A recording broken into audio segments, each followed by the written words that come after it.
My ex used me to pay her tuition while I worked 3 jobs. Then she dumped me for a richer guy, and now she's begging. I'm a 25-year-old guy, and for the longest time, I believed that hard work could fix everything. I grew up watching my parents lose everything: our house, our savings, and eventually, their faith in each other. When they split, I promised myself I'd never live like that. So I worked 3 jobs back to back. Mornings at the warehouse, evenings at the diner, and nights doing deliveries in my beat-up Honda. Every day blurred into the next. But I kept telling myself that if I pushed hard enough, someday I'd have peace. It was during one of those delivery runs that I met her MIA. She was standing outside a bookstore under the soft yellow glow of the streetlights, holding a coffee cup like it was keeping her alive. When I handed her the bag of food, she smiled in this way that made the noise of the city fade. "You look tired," she said, not as an insult, but like she actually cared. I remember laughing and saying, "That's just my natural expression these days."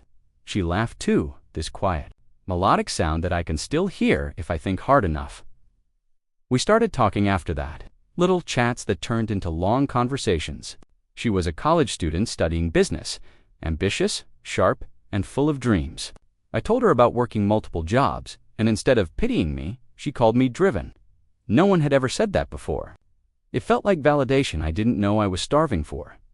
Sometimes, she'd look at me with this faraway gaze and say, "I just want a better life, you know? Something bigger than this."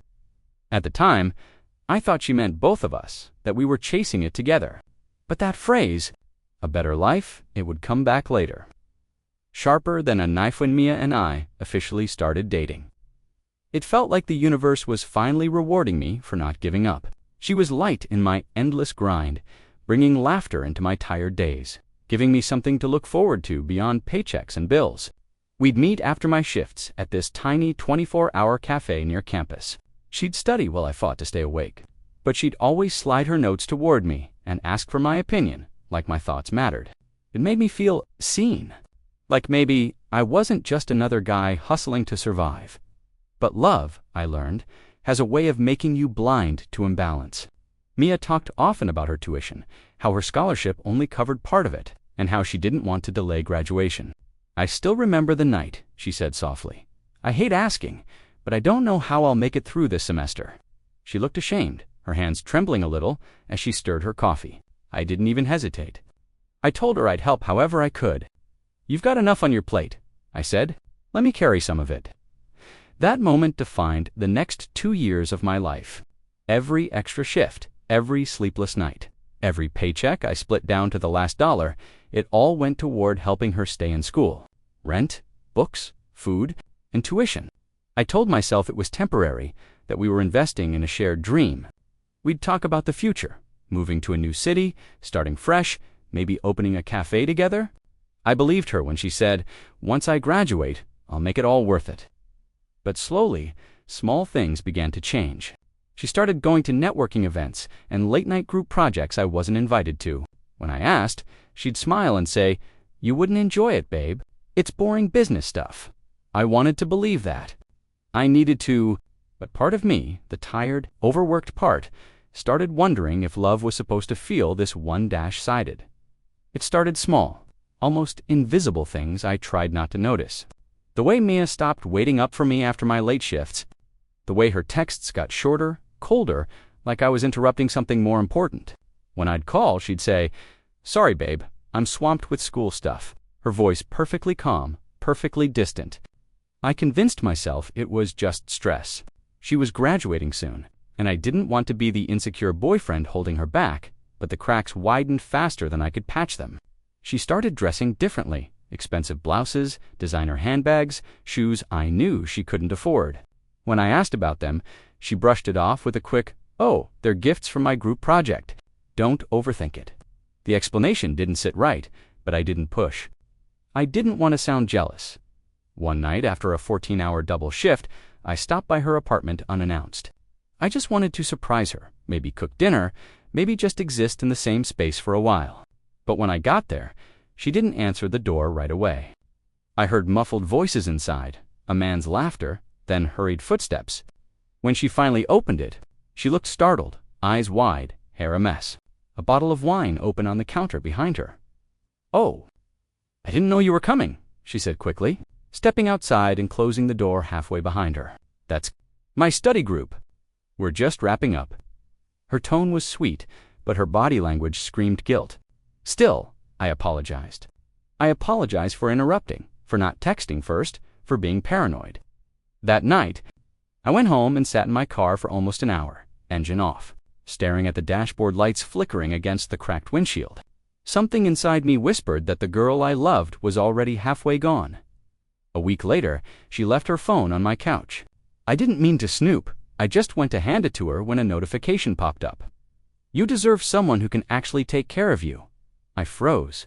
The message wasn't from me. That message replayed in my head for days. You deserve someone who can actually take care of you. It was like poison, slow burning, impossible to forget. I told myself it had to be innocent, that maybe it was just some classmate joking around. But deep down, I knew. The tone, the timing, the distance, everything lined up too perfectly. Still, I didn't want to accuse her without proof. So I swallowed it, buried it under exhaustion, and went back to work. Then, one night, during a food delivery shift, fate stopped me in my tracks. I was dropping off an order at an upscale restaurant downtown, the kind of place where I couldn't even afford the water.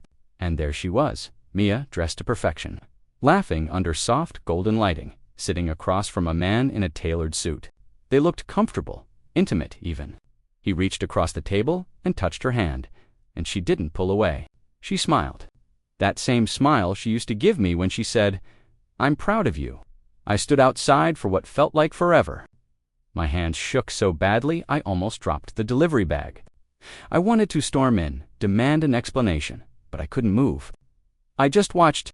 The girl I worked 3 jobs for, the girl whose tuition I paid, was living the better life she always talked about, just not with me. Later that night, I confronted her. She tried to cry, swearing it was a misunderstanding.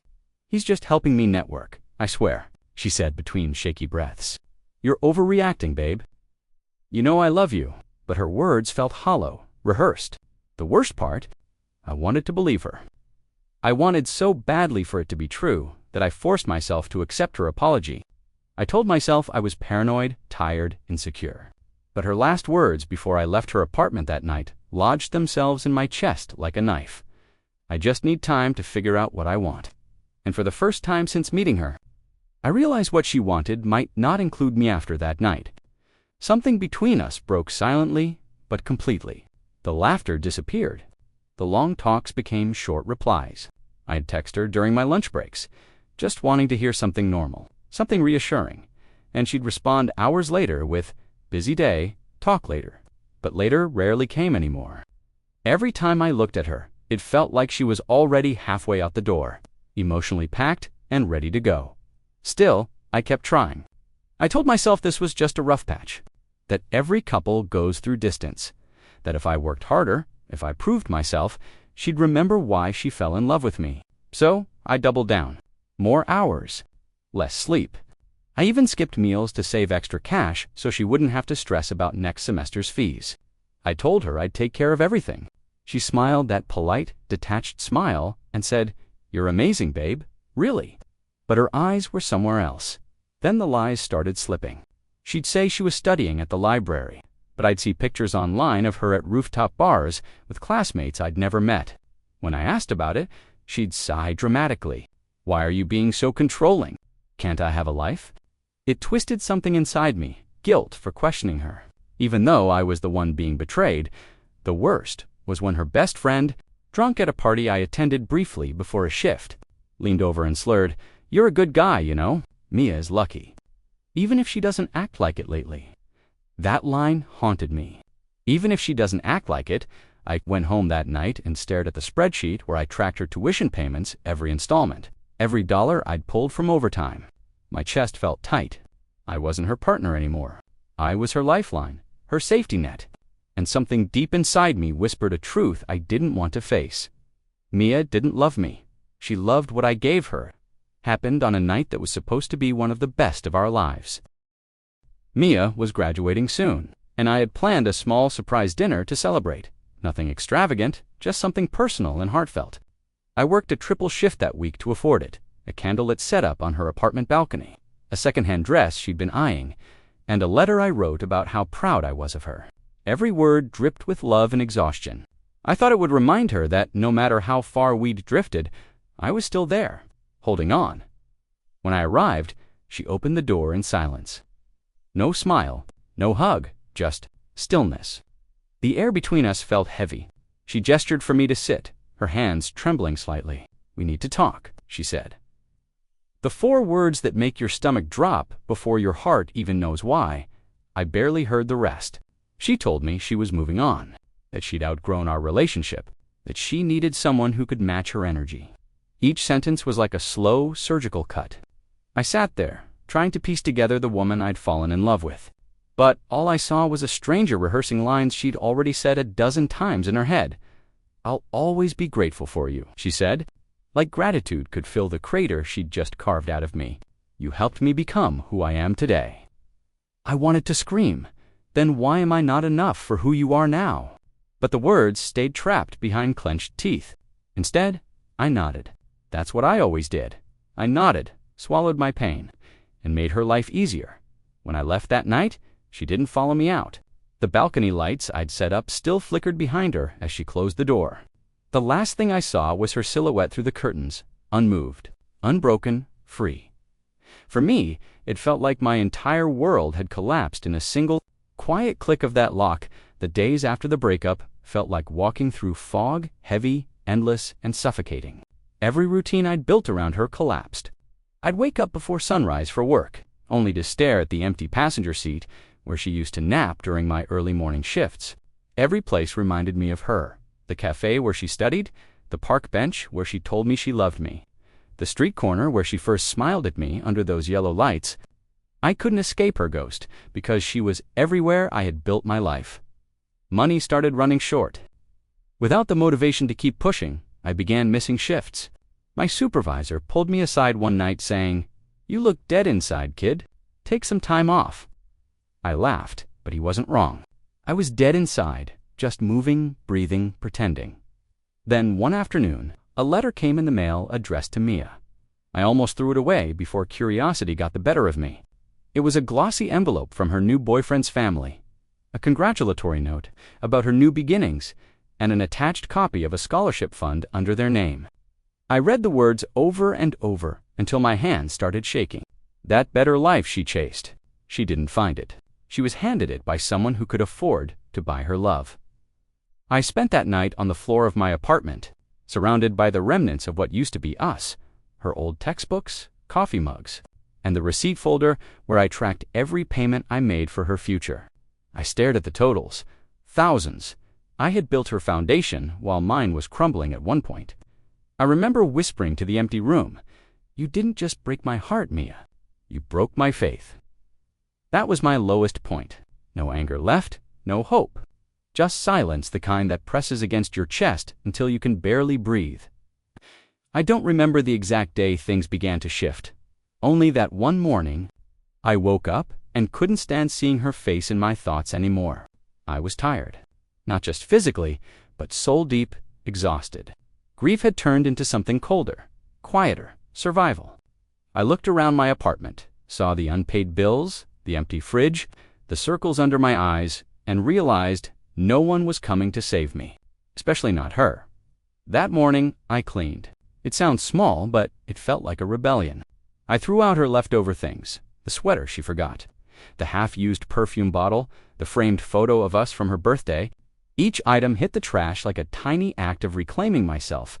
Then I opened my laptop and pulled up job listings, not for survival this time, but for escape. I picked up extra shifts, not to pay for someone else's dream, but to rebuild mine. I applied for night classes in business management at the community college, telling myself I'd turn my exhaustion into purpose. It wasn't glamorous. I was still broke, still tired, but something in me started to change.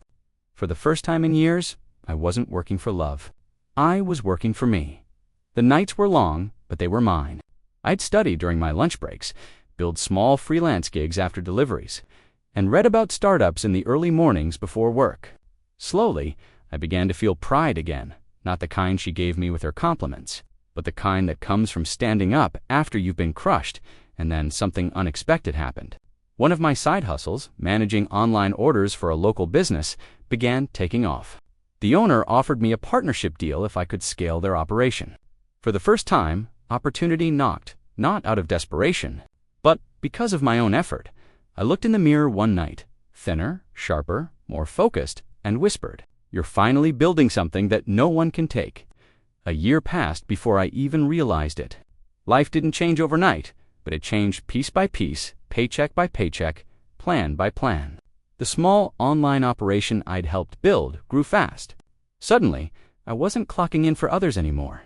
I was managing a business, hiring drivers, and negotiating deals. I started waking up with purpose again, not for survival, not for love, but for growth. The irony wasn't lost on me. I used to break my back working 3 jobs just to keep someone else comfortable. Now, with fewer hours and more focus, I was making more money than I'd ever seen. My apartment was cleaner, my nights were quiet, and my mind, for the first time, was at peace. The pain was still there, but it had transformed into something useful. Fuel. Every now and then, I'd hear about Mia through mutual friends. Apparently, her better life wasn't so perfect. The rich boyfriend she left me for had cheated on her twice, then dumped her for someone even wealthier. Word was, she'd tried to start her own business, but failed when her funding dried up. I didn't feel satisfaction, not right away. What I felt was something deeper. Closure. One afternoon, I got a message from an old coworker who'd known both of us. He sent me a photo, Mia sitting alone at a cafe, the same one where she used to study while I fought sleep beside her. Her eyes looked tired, the same kind of tired I used to wear. For a long time, I'd imagined what I'd say if I saw her again, how I'd confront her, expose her hypocrisy, maybe even gloat. But when I looked at that photo, all I felt was distance. Like she was part of a story I'd already finished reading. And maybe that's what healing really is. Not revenge, not triumph. Just reaching a point where the pain finally stops being the loudest thing in your head. It was a Sunday morning when her name lit up my phone again. Mia, for a second. My chest tightened, like my body still remembered how to panic at the sight of her. I almost didn't open it. But curiosity won. Her message was simple. "Hey, I've been thinking about you lately. I miss what we had." I stared at the screen for a long time. There it was, the ghost knocking again, pretending to be someone living. I didn't respond. A few hours later, another text arrived. "I made mistakes. You were the only one who truly cared about me." I was stupid. The old version of me, the one who would have jumped at even a crumb of affection, twitched inside. But I stayed still. 2 days later, she called. I let it go to voicemail, but hearing her voice again pulled me backward for a moment. She sounded desperate. "I'm sorry for everything. My life fell apart. He cheated. My job's gone. I'm behind on rent. I know I don't deserve it, but can we talk, please?" For a brief second, I almost pitied her. Almost, because somewhere between her apology and her sobs, I realized something. She wasn't reaching out because she missed me. She missed the version of me who would sacrifice everything for her. The dependable fool who'd fix her life while his own burned down. That night, I poured myself a drink and scrolled through our old photos. For the first time, they didn't hurt. They just felt foreign, like memories from someone else's life. Before bed, another text came in. "I just want to see you one last time." I need to explain. I stared at it, feeling a strange calm wash over me. Part of me wanted to delete it and move on, but another part, the one that had bled, broken, and rebuilt, whispered, "No, you need this. You deserve to face her." We met at the same restaurant where I'd once seen her with him, the man she'd left me for. It felt poetic, almost cruelly fitting. I arrived early, this time not as the exhausted, overworked guy in a wrinkled uniform, but as someone entirely new. My business had flourished, and it showed clean suit, steady posture, calm energy. I wasn't there to gloat. I was there for closure. When she walked in, I almost didn't recognize her. Mia looked smaller somehow, not physically, but in presence. The confidence she used to wear like perfume was gone. She smiled faintly. "You look different," she said, her voice trembling. "I should," I replied quietly. "It's been a long year." We sat down, and she started talking, fast, nervous, rehearsed. About how she'd been through hell, how she'd realized I was the only real thing in her life. She talked about wanting a second chance, about how we could rebuild. I listened, not because I cared, but because part of me wanted to hear her finally admit it, that she'd chosen wrong, that she'd thrown away something good for something hollow. When she finished, she reached for my hand. I didn't move. The silence between us stretched like glass. Finally, I said, "You know, Mia, I used to pray for this moment. I thought hearing you say all this would fix something inside me." I leaned back, meeting her eyes. "But the truth is, it doesn't." Her expression cracked a flicker of disbelief, then panic. "Wait, what do you mean?" I smiled faintly. "I mean, I'm done being your safety net. You used me to build your future. But in the process, you helped me build mine." I stood up, left enough cash to cover the bill, and walked out. I didn't look back. Through the glass, I saw her sitting there, stunned, speechless, powerless, the same way she once left me. It wasn't loud revenge. It was quiet, precise, and perfect. Walking out of that restaurant felt like stepping out of a past life. The air was cold, but it didn't sting anymore. I remember standing in the parking lot for a moment, staring up at the night sky, realizing that for the first time in years, I didn't feel bitterness, just peace. The kind of peace that doesn't come from forgetting, but from finally understanding in the weeks that followed. Mia tried reaching out again, long messages, voicemails, even an email that started with, "I know you think I don't deserve forgiveness." I didn't respond. Not because I hated her, but because I no longer needed her to hear me. My silence was my answer. My life had already moved forward while she was still trapped in the wreckage of her choices. My business kept growing, slowly but surely. I hired a few people who reminded me of who I used to be, hardworking, overlooked, exhausted but hungry for a chance. Helping them succeed gave me a kind of fulfillment no relationship ever had. I started sleeping again, eating better, laughing without guilt. I even went back to that same old cafe where I met Mia, sat at our usual corner table, and realized I wasn't haunted anymore. The ghosts were gone. Sometimes people think closure comes from an apology or revenge or some dramatic ending, but it doesn't. It comes quietly when you stop wishing the past could have been different and start being grateful that it happened at all. Because without her betrayal, I never would have learned self-respect. Without her leaving, I never would have built a life on my own terms. She used me to climb higher. She taught me how to fly. And if there's one thing I've learned, it's this. You can survive being broken by someone, but what you do after, that's what defines you.